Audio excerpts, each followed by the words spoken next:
ಖುಷಿಯಾದ ವಿಚಾರ ಆಕ್ಚುಲಿ ಅಣ್ಣವ್ರ ಮೇಲೆ ಯಾವ ರೀತಿ ಅಭಿಮಾನ ಭಕ್ತಿ ಇದೆ ನಿಮಗಿದೆ ಅಂತ ಕೇಳಿದಾಗ ಖುಷಿ ಆಗುತ್ತೆ.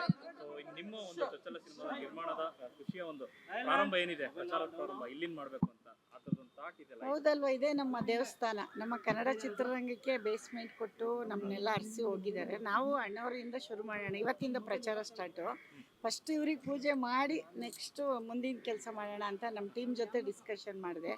ಆಯಿತು ಅಂತ ಹೇಳಿದ್ರು. ಬಟ್ ನೀವೆಲ್ಲ ಬರ್ತೀರಾ ಅಂತ ನಂಗೆ ಅಷ್ಟು ಐಡಿಯಾ ಇರಲಿಲ್ಲ. ಸುಮ್ಮನೆ ನಾವು ಹೋಗಿ ಮಾಡಿದ್ವಿ, ನೀವು ಬಿಡಬೇಕಲ್ಲ, ಓಡಿ ಬಂದುಬಿಟ್ಟಿದ್ದೀರಿ ಅಷ್ಟೇ, ಇದೇನಿಲ್ಲ. ಒಳ್ಳೇದು ಜನ ನೋಡಲಿ. ನಮ್ಮ ಅಪ್ಪು ತುಂಬ ಸೆಂಟಿಮೆಂಟು ನನಗೆ. ಅಪ್ಪು ಅಂದರೆ ಒಂಥರ ಗೊತ್ತಲ್ಲ, ಎಲ್ರಿಗೂ ಇದೆ ಅದು, ಯಾರು ತೋರಿಸ್ಕೊಳ್ಳಲ್ಲ, ನಮಗೂ ಇದೆ ಅದು. ಮನೆ ಮಗ ಅಲ್ವಾ, ನಮ್ಮನೆ ಮಗ ಇದ್ದಂಗೆ ಎಲ್ಲರೂ. ಅವ್ರಿಗೆ ಎಷ್ಟಾಗಬೇಕು, ನಮಗೆ ಹೆಂಗಾಗುತ್ತೆ ಅಂದರೆ. ಬಟ್ ಏನು ಮಾಡೋಕ್ಕಾಗಲ್ಲ, ದೇವ್ರಿಗೂ ಅದನ್ನು ದೇವ್ರಿಗೂ ವಿಧಿ ಅಂತಾರಲ್ಲ, ಅದಾಗೋಯ್ತು. ಬಟ್ ಅಮ್ಮವರು ಆಶೀರ್ವಾದ, ಅಮ್ಮವರು ಇಲ್ಲಿ ನಮ್ಮ ಕನ್ನಡ ಚಿತ್ರರಂಗಕ್ಕೊಂದು ಲೇಡಿಯಾಗಿ ಇಷ್ಟೆಲ್ಲ ಕೊಟ್ಟೋಗಿದ್ದಾರಲ್ಲ, ನಾವು ಅವ್ರ ಆಶೀರ್ವಾದ ತಗೊಂಡು ಮನೆಯಿಂದ ನಾವು ಯಶ್ಗೆ ಅನುರಾಗ ಅರಳಿತು ಪಿಕ್ಚರ್ ತೋರಿಸಿದೆ 5 ತಿಂಗಳು ಮಗು ಇದ್ದಾಗ. ನಮ್ಮ ಮೊಮ್ಮಗನಿಗೆ ಕಸ್ತೂರಿ ನಿವಾಸ ಹಳೇದು ಪ್ರಿಂಟ್ ಮಾಡಿದ್ರಲ್ಲ ಹೊಸ್ದಾಗಿ, ಅದು ತೋರಿಸಿದ್ವಿ. ಅಷ್ಟು ನಮ್ಗೆ ಅಭಿಮಾನ. ಬಟ್ ಸುಮ್ಮನೆ ಅಭಿಮಾನ ಅಲ್ಲ, ಅವ್ರು ಅದನ್ನು ಪ್ರೂವ್ ಮಾಡೋಗಿದ್ದಾರಲ್ವಾ. ಹಂಗಾಗಿ ಇಲ್ಲಿಂದನೇ ಮಾಡಬೇಕು ಅಂತ ಮನಸ್ಸಲ್ಲಿ ತುಂಬ ದಿವಸದಿಂದ ಇತ್ತು. ನಾನು ಏನು ಮಾಡಿದ್ರು ಅಂದರೆ ಸಿನಿಮಾ ರಂಗಕ್ಕೆ ಏನಾದರೂ ಮಾಡಿದಾಗ ಅಣ್ಣವರ ಆಶೀರ್ವಾದ ತಗೊಂಡು ಮಾಡ್ತಾ ಇದ್ದೀವಿ. ಪ್ಲಾನ್ ಮಾಡ್ಕೊಂಡು ಚಿತ್ರತಂಡ ಒಂದು ಪ್ಲಾನ್ ಮಾಡ್ಕೋತಿದೆ, ಪ್ರೊಡ್ಯೂಸರ್ ಆಗಿ ನೀವು ಯಾವ ತರ ಪ್ರಚಾರ ಮಾಡಬೇಕು ಅಂತ ಅನ್ಕೊಂಡಿದ್ದೀರಾ? ಅದೇನು ಇಲ್ಲಮ್ಮ, ಜನನೇ ಮಾಡ್ತಾರೆ ಬಿಡಮ್ಮ. ಪ್ರಚಾರ ನಾವು ಮಾಡೋದಲ್ಲ, ಜನ ಮಾಡೋದು. ಪ್ರಚಾರ ನೀವು ಅನ್ಕ ತಕ್ಷಣಕ್ಕಾಗಲ್ಲ. ಇಲ್ಲಿ ನಮ್ದೇನು ನಡೆಯಲ್ಲ. ಇಂಥದ್ದು 100 ಸಿನಿಮಾ ಇಷ್ಟ ಇಲ್ಲ ಅಂದರೆ ಮೂಲೆಗೆಸಿತಾರೆ. ಜನಕ್ಕೆ ಬುದ್ಧಿ ಇದೆ, ಅದೆಲ್ಲ ಸುಳ್ಳು. ಪ್ರಚಾರ ನಾವು ಮಾಡಿದ ತಕ್ಷಣ ಸಿನಿಮಾ ನೋಡ್ತಾರೆ ಅಂತ ನಾವೇನಾದರೂ ಭ್ರಮೇಲಿ ಬಂದರೆ ತುಂಬ ದಡ್ರು ನಾವು ಅನ್ಕೋಬೇಕು. ನೀವು ಹಂಗೇನಿಲ್ಲ. ಸಿನಿಮಾ ಚೆನ್ನಾಗಿದ್ದರೆ ಥಿಯೇಟ್ರಲ್ಲಿ ನೋಡ್ತಾರೆ. ಫಸ್ಟ್ ದಿನ 3 ದಿನ ಚಾನ್ಸ್ ಕೊಡ್ತಾರೆ. ಅದರಲ್ಲಿ ಏನಾದರೂ ನಾವು ಅವ್ರಿಗೇನೋ ಒಂದು ಕಂಟೆಂಟ್ ಕೊಟ್ಟಿದ್ದೀವಿ ಅಂದರೆ ಮತ್ತೆ ಮೌತ್ ಪಬ್ಲಿಸಿಟಿ ಮಾಡ್ತಾರೆ. ಇಲ್ಲ ಅಂದರೆ ನೆಗೆಟಿವ್ನು ಅಷ್ಟೇ ಬೇಗ ಮಾಡ್ತಾರೆ. ಅಷ್ಟೇ ಇಲ್ಲಿ ಸತ್ಯ, ಇನ್ನೇನಿಲ್ಲ. ನೋಡೋಣ ಜನ ಹೆಂಗೆ ತೊಗೋತಾರೆ. ಫಸ್ಟ್ ಸಿನಿಮಾ ನಾವೇನು ಮಾಡಿದ್ದೀವಿ ಅಂತ ತಪ್ಪು ಸರಿ ಎರಡೂ ಹೇಳಿ, ಅವರು ತೊಂದರೆ ಏನಿಲ್ಲ.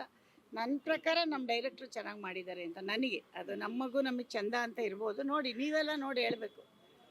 ಎಲ್ಲ ಒಂದ್ ಕಡೆ ದೊಡ್ಡ ಮನೆ ಎಲ್ಲ ಕಡೆ ಕನೆಕ್ಟ್ ಆಗ್ತಿದೆ. ಈಗ ಅಣ್ಣವ್ರ ಹತ್ರ ಬಂದು ಆಶೀರ್ವಾದ ಪಡ್ಕೊಂಡು ಸಿನಿಮಾ ಮಾಡ್ತಿದ್ದೆ. ಸಿನಿಮಾದ ಕಥೆ ನೋಡ್ರೆ ಕೊತ್ತಲ್ವಾಡಿ, ಯಾಕಂದ್ರೆ ನಗರ ಚಾಮರಾಜನಗರ ಇರ್ಬೋದು. ನೋಡಿ, ನಮಗೆ ಗೊತ್ತಿಲ್ಲ, ಅದು ಗೊತ್ತಿಲ್ಲ ಶೂಟ್ ಮಾಡುವಾಗ. ಆಮೇಲೆ ಅದಾಗಿದೆ, ಆಮೇಲೆ ನೋಡೋಣ ಹೆಂಗೆ ಅಂತ. ಅದು ನಮ್ಗೆ ಎಕ್ಸ್ಪೆಕ್ಟ್ ಮಾಡದೆ ಬಂದಿರೋದು. ಅದು ಏನಾಗಬೇಕು ಅದಾಗಿದೆ. ಅಣ್ಣವರು ನಮ್ಮ ಕನ್ನಡ ಚಿತ್ರರಂಗಕ್ಕೆ ಪ್ರತಿಯೊಂದು ಚಿಕ್ಕ ಆರ್ಟಿಸ್ಟಿಂದ ದೊಡ್ಡವ್ರವ್ರಿಗೂ ಅವರ ಆಶೀರ್ವಾದ ಇದೆ.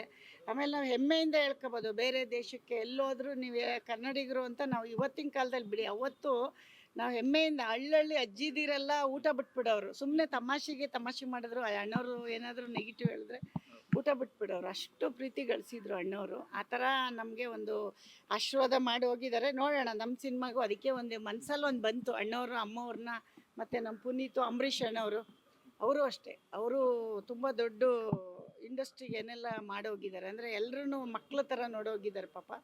ಮೆಷ್ನು ಭಾಳ ಚೆನ್ನಾಗಿ ಪ್ರೀತಿ ಮಾಡೋರು. ಹಂಗಾಗಿ ಅವ್ರ ಮೇಲೆ ಎಲ್ಲ ಒಂದೇ ಹತ್ರ ಒದಗಿ ಬಂದಿದೆಯಲ್ಲ, ನೋಡಿ ಸಿಕ್ತು, ಪೂಜೆ ಮಾಡಿ ಮಾಡ್ತಾ ಇದ್ದೀವಿ. ರಿಲೀಸ್ ಹಂತದಲ್ಲಿ ಇದೀವಿ, ಏನೋ ಆದಷ್ಟು ಒಂದಕ್ಕೆ ರಿಲೀಸ್ ಆಗ್ತಾ ಇದೆ.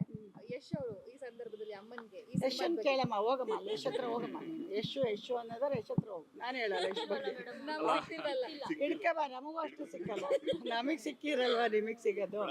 ನಾಳೆಗೆ ಬಂದು ಅಲ್ಲಮ್ಮ, ಬೆಳೀಲಿ ಬಿಡಮ್ಮ. ಈಗ ಎಷ್ಟೊಂದು ಜನಕ್ಕೆ ಅವಕಾಶ ಸಿಗುತ್ತೆ. ಯಶಕ್ಕೆ ಸಿಕ್ಕಿರೋದು ಮಾಡಲಿ, ಎಲ್ಲ ನಿಮಗೋಸ್ಕರ ಮಾಡ್ತಾ ಇರೋದು ಯಶು. ಅವನು ಮಾಡಲೇಬೇಕಲ್ವಮ್ಮ. ಇವಾಗ ದೇವ್ರೆ ಅಮ್ಮನ ಮೊದಲ ಪ್ರೊಡ್ಯೂಸರ್ ಸಿನಿಮಾ. ನಮ್ಮನೆಲ್ಲ ಸೆಂಟಿಮೆಂಟೇ ಇಟ್ಕೊಂಡಿಲ್ಲ ನಾವು ಮನೆ ಕಟ್ಟಿ ಗೃಹಪ್ರವೇಶ ಮಾಡಿದ್ರು ಅವನಿಲ್ಲ ಅಂದ್ರೆ ಸುಮ್ಮನೆ ಮಾಡ್ತೀವಿ. ಅದೆಲ್ಲ ಸೆಂಟಿಮೆಂಟ್ ವರ್ಕ್ ಆಗಲ್ಲಮ್ಮ. ಸಿನಿಮಾ ನೋಡಿದಾರ? ಟೀಸರ್ ನೋಡಿದಾರೆ. ನಾವ್ ಯಾರಿಗೂ ಸಿನಿಮಾ ತೋರಿಸಿಲ್ಲ. ನಾವು ಒಬ್ಬರಿಗೂ ತೋರಿಸಿಲ್ಲ. ಆಡಿಯನ್ಸ್ಗೆ ತೋರಿಸೋದು. ಅದು ನಾನು ರಫಲ್ಲಿ ನೋಡಿದ್ದೀನಿ, ಪ್ಯೂರ್ ಆದ್ಮೇಲೆ ನೋಡಿಲ್ಲ. ನೀವೇನಾದ್ರೂ ಕರೆಕ್ಷನ್ ಮಾಡಿದ್ರ ಆಸ್ ಎ ಪ್ರೊಡ್ಯೂಸರ್ ಆಗಿ ಕೂತ್ಕೊಂಡು? ಕಥೆಯಲ್ಲಿ ಮಾಡಿದ್ದೆ, ಕಥೆಯಲ್ಲಿ ಮಾಡಿದ್ದೀನಿ, ಡೈಲಾಗಲ್ಲಿ ಮಾಡಿದ್ದೀನಿ, ಅಷ್ಟು ಮಾಡಿ. ಅಲ್ಲ, ಡೈಲಾಗಲ್ಲಿ ನಿಮ್ಮ ಮೀಡಿಯಾದವ್ರಿಗೆ ಒಳ್ಳೆ ಡೈಲಾಗ್ ಹಾಕ್ಸಿದ್ದೀನಿ ನಿಜವಾಗ್ಲೂ, ತಮಾಷೆ ಅಲ್ಲ. ಮೀಡಿಯಾನ ನಾವು ತುಂಬ ಚೆನ್ನಾಗಿ ಹೇಳಿದ್ದೀವಿ. ಅದನ್ನ ನೋಡಿ ನೀವು. ಮೀಡಿಯಾ ಅದಕ್ಕೋಸ್ಕರ ಆದರೂ ಹೋಗಿ ನೋಡಿ. ಮೀಡಿಯಾನ ನಾವು ತುಂಬ ಜವಾಬ್ದಾರಿಯಾಗಿ ಮಾತಾಡಿದ್ದೀವಿ. ಮೀಡಿಯಾ ಬಗ್ಗೆ ಗೌರವ ಇದೆ. ಅದು ಇದಕ್ಕಲ್ಲ, ಇಂಪ್ರೆಸ್ಗಲ್ಲ.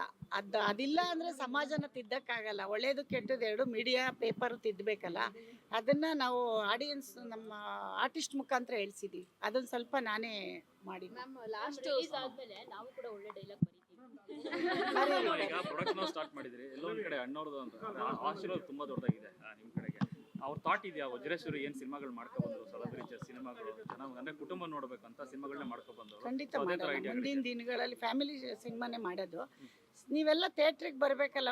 ಈಗ ಯಶು ರಾಮಾಚಾರಿ ಮಾಡಿದ್ದಾನೆ, ಅದನ್ನ ಕಡೆಗೆ ಫ್ಯಾಮಿಲಿನೇ ಅಟ್ರಾಕ್ಟ್ ಮಾಡಿದ್ದು. ಅದೇ ಥರದಲ್ಲಿ ನಾವು ಕತೆ ಹುಡುಕಿ ಮಾಡ್ತಾ ಇದ್ದೀವಿ, ಕತೆ ಹುಡುಕ್ತೀವಿ. ಬಟ್ ಚೆನ್ನಾಗಿರೋದೇ ಮಾಡೋದು. ಯಾವುದು ಫ್ಯಾಮಿಲಿ ಕುತ್ಕೊಂಡು ನೋಡಬೇಕು. ನಮ್ಮ ಪುನೀತ್ ಸಿನಿಮಾ ನೋಡೋಕ್ಕೆ ಫ್ಯಾಮಿಲಿ ಹೆಂಗೆ ಕುತ್ಕೊಂಡು ನೋಡೋರು. ಆಮೇಲೆ ಯಶು ಅಷ್ಟೇ ಆ ಥರ ಸಿನಿಮಾ ಯಾವುದೂ ಮಾಡಿಲ್ಲ, ಮುಂದಕ್ಕೂ ಮಾಡಲ್ಲ. ಕೆಲವು ಮಾಡ್ದ ರೌಡಿಸಮ್ ಸಿನಿಮಾ ಎಲ್ಲ ನಾನು ಬೈತಾ ಇದ್ದೆ ನನಗೆ. ಬಟ್ ಮಾಸ್ ಎಲ್ಲ ಮಾಡ್ತಾ ಇದ್ದೆ. ಹಂಗೆ ಮುಂದೆ ನಾವು ಫ್ಯಾಮಿಲಿ ಆಡಿಯನ್ಸಿಗೆ ಅಣ್ಣವ್ರ ಸಿನಿಮಾದ ಥರ ಮಾಡೋಣ ಅಂತಿದೆ. ನೋಡೋಣ, ಅದು ಹೇಳ್ಬಾರ್ದು, ಮಾಡಿದ್ಮೇಲೆ ನೋಡಿ. ಮ್ಯಾಮ್ ಟೀಸರ್ ರಿಲೀಸ್ ಬಳಿಕ ನಿಮ್ಮನ್ನ ಎಲ್ಲರೂ ಕೂಡ ಅಂಬರೀಶ್ ಸರ್ಗೆ ಹೋಲಿಸಿದ್ರು, ಅಂದ್ರೆ ಲೇಡಿ ರೆಬಲ್ ಸ್ಟಾರ್ ಅನ್ನೋ ತರ. ಮತ್ತೆ ಒಂದ್ ಸ್ವಲ್ಪ ದಿನ social media ದಲ್ಲಿ ನೀವೇ ಸ್ಟಾರ್ ಆಗ್ಬಿಟ್ಟಿದ್ರಿ, ಹಂಗಲ್ಲಮ್ಮ, ಫ್ಯಾನ್ಸ್ ಕೂಡ ಜಾಸ್ತಿ ಆಗಿದ್ರು ಮ್ಯಾಮ್. ಹಂಗಲ್ಲ ಹೇಳ್ತೀನಿ ಕೇಳು. ನಾವು ಒಕ್ಕಲಿಗರು ಮ್ಯಾಥ್ ಸ್ಮೂತಾಗಿ ಬರಲ್ಲ. ಗೌಡ್ರು ಗೊತ್ತಲ್ಲ, ದಂಡಂ ದಶಗುಣಂ ಅಷ್ಟೇ. ಹೆಚ್ಚಿನ ಸುದ್ದಿಗಳಿಗಾಗಿ ನಮ್ಮ ಚಾನೆಲ್ನ ಸಬ್ಸ್ಕ್ರೈಬ್ ಮಾಡಿ.